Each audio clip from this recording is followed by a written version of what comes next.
This statement can change our lives, because Allah is telling us that He is what we expect from Him. He is as we think of Him. We have to be a people who think positive of Allah subhanahu wa ta'ala. And so the theme that I want to speak about today in terms of knowing Allah is one very simple theme that can help a person navigate their entire life and navigate through their storms and through the weather of their life. And that is something called husn zann billah. Husn zann billah means to have a positive opinion of Allah subhanahu wa ta'ala, to always expect positive and good from Allah subhanahu wa ta'ala. I want to talk about this concept and talk about what it really means, and then talk about how we can start to really apply this in our lives, and then the effect that it has. I want to give you guys an analogy.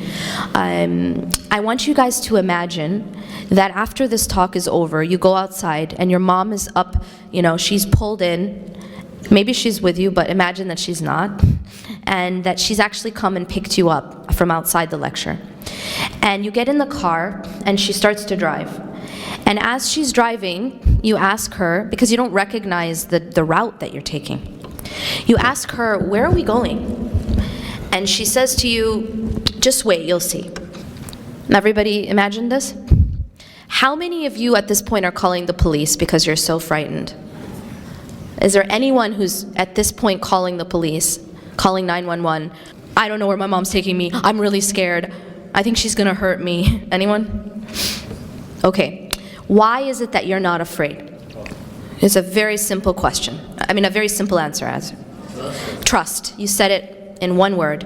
Because you trust your mother. Now, I emphasize to you that you actually don't know where you're going, right? So I want you guys to keep that in mind. You don't know where you're going, but you trust the driver. You trust that your mother is not going to take you somewhere and then leave you there in a ditch. You trust that she's not going to hurt you. And so because of that trust, even when you don't know the route, even if you don't know where this driver is taking you, you have complete trust that she is not going to harm you. You have complete trust that the driver has your best interest in mind. Do you know what that's called? That's called husn zann. That means that, see, many of us, we hopefully have husn zann when it comes to our mothers.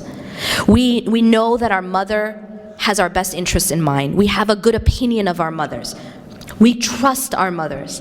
And because of that trust, and because of that good opinion, we don't panic even when we don't know where she's taking us. Now, what does that have to do with Allah subhanahu wa ta'ala? Allah takes us in our lives. Allah is the driver of our lives. And yet many of us, when we don't know where He's taking us, we panic. We do that thing where you call the police and say, "I'm scared, I don't know where I'm going." We do that.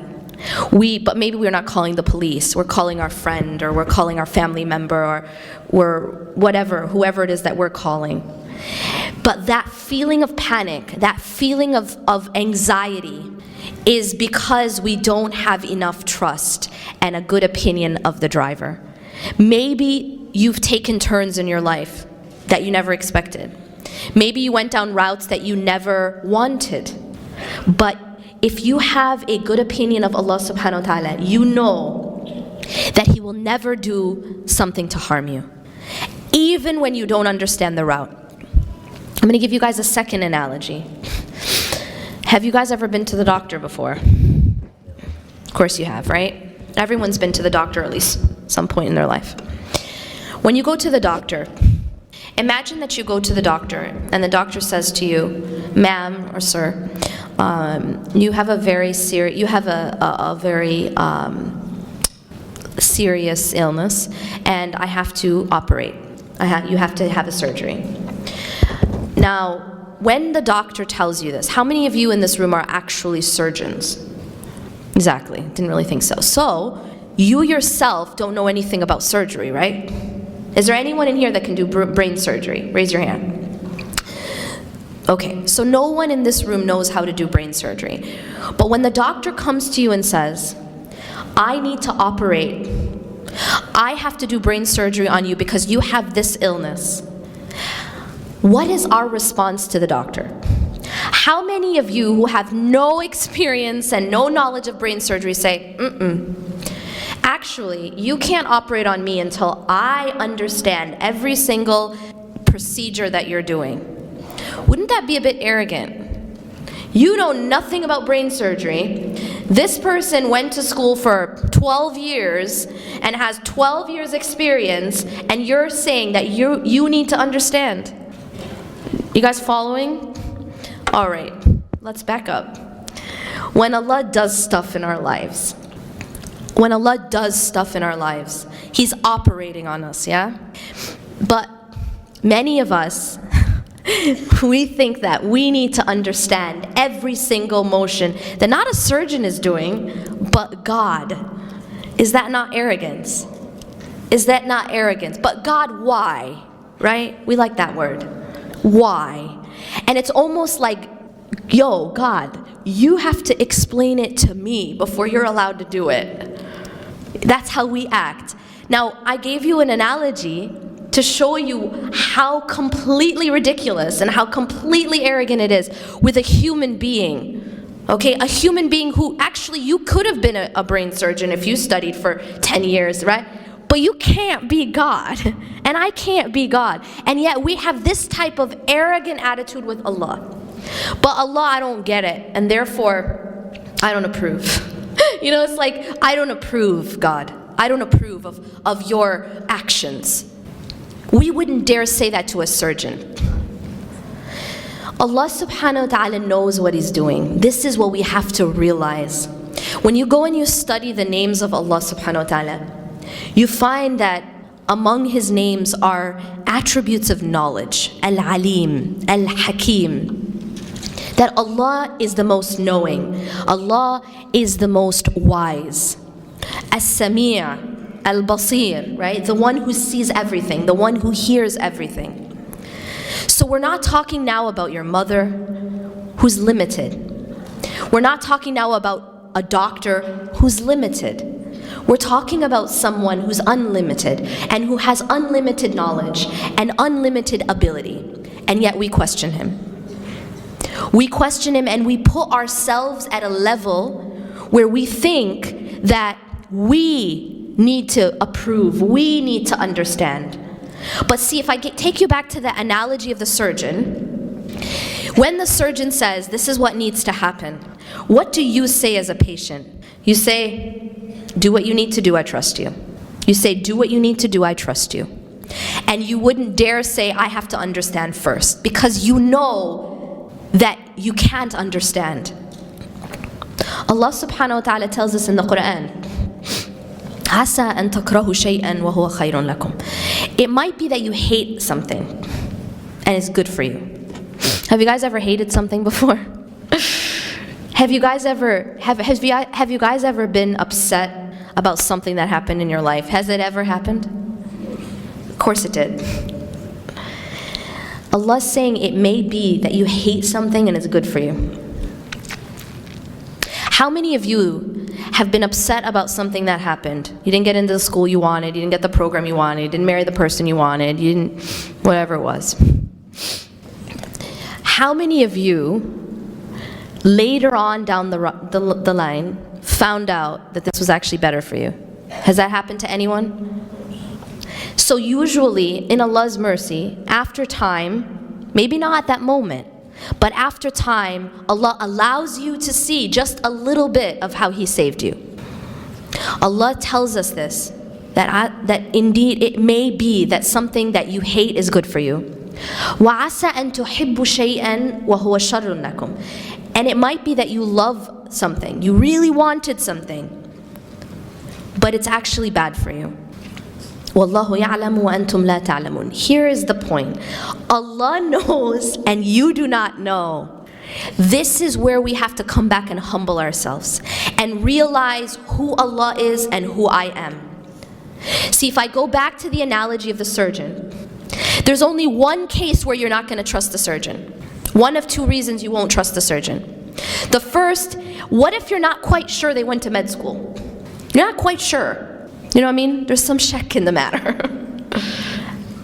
How are you going to feel about this surgery that you're about to undergo? you're gonna be panicked. You're not gonna trust the doctor.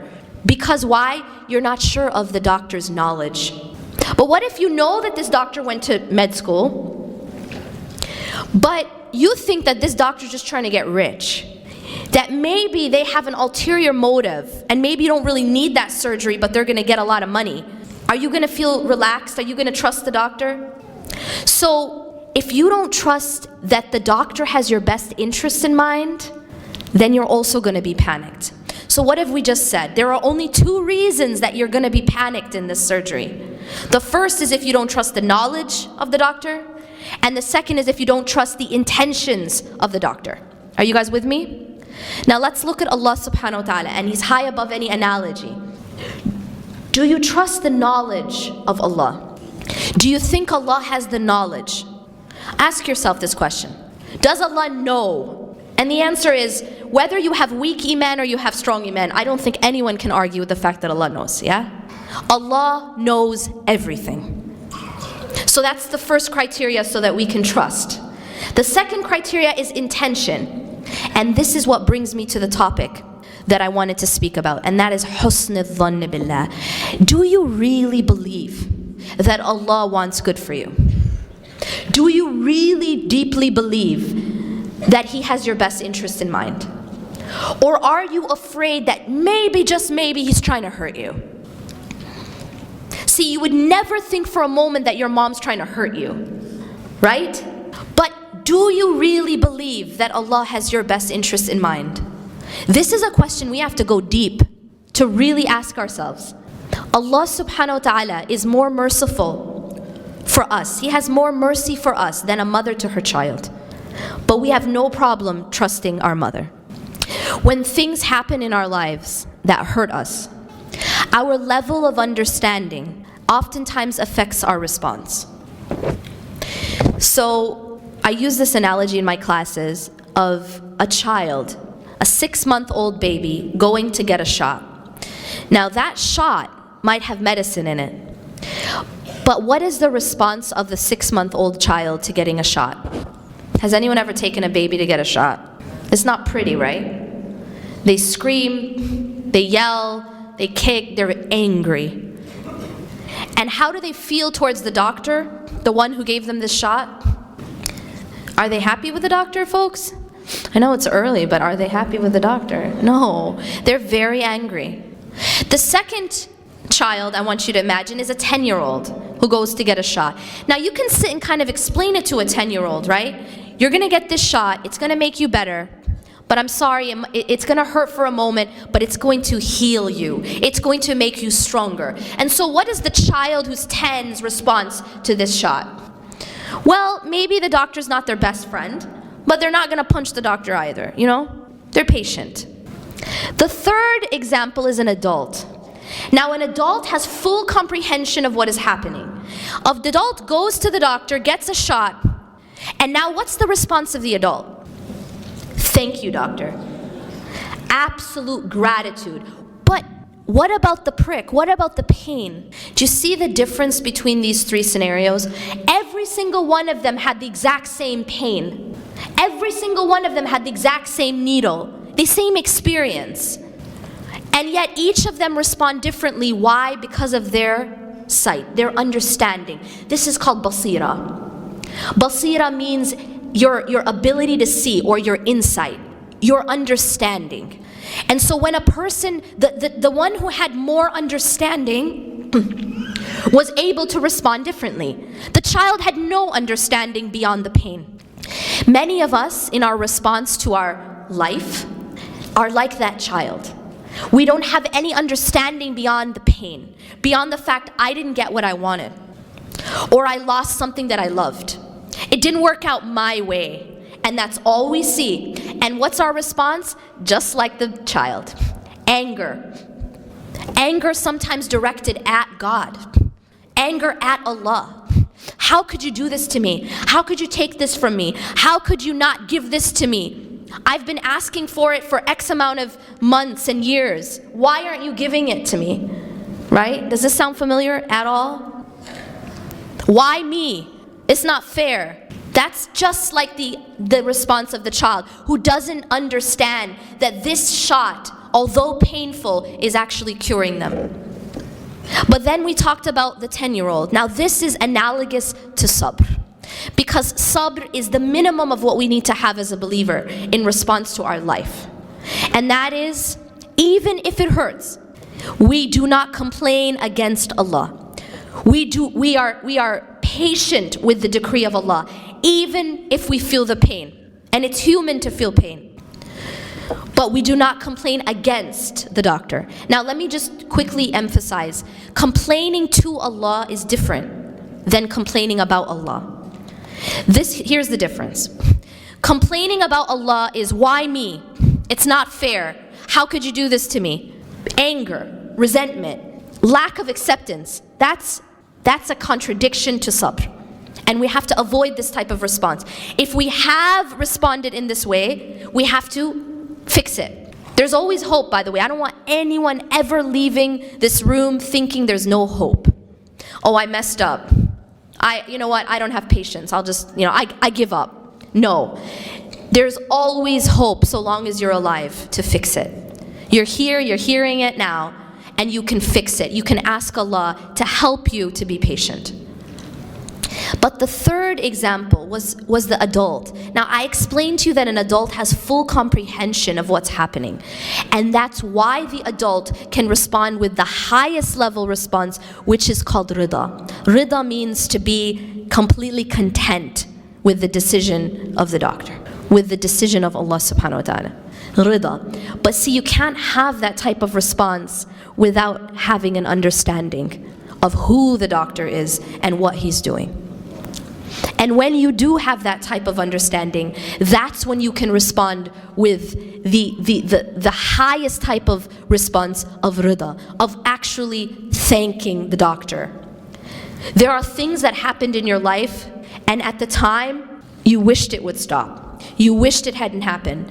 But after time, if you go back and you look, you can say thank you to the doctor.